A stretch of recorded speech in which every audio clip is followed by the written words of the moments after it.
Melody for James is the first novel of my new series, the Song of Suspense series. And this is really exciting for me because this is also the first novel I ever wrote.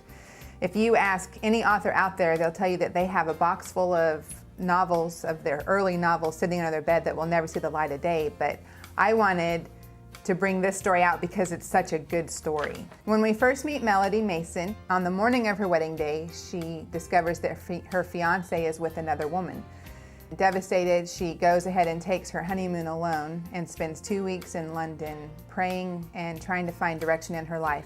But on the way home from London, she gets caught in Newark Airport in a bad storm and ends up with a several-hour layover. And that's where she meets James Montgomery. And something with them clicks. They get home to Atlanta, but that night, outside of her home, she is brutally attacked and is hospitalized for several weeks. And when she finally recovers, she doesn't know how to get a hold of James, so she runs away and she goes to Nashville and becomes a major country music star.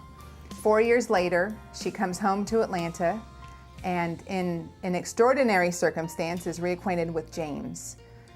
In the meantime, Melody is being stalked by some insane person who is threatening her life.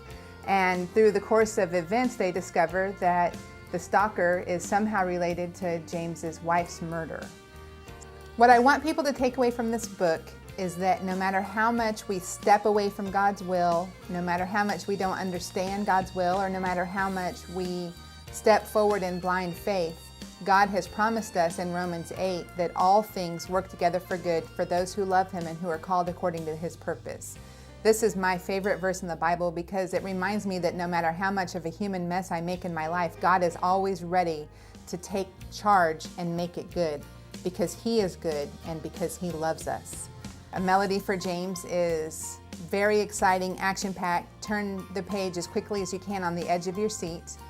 And I loved writing it and hope that you love reading it. It will be available June 15th wherever books are sold.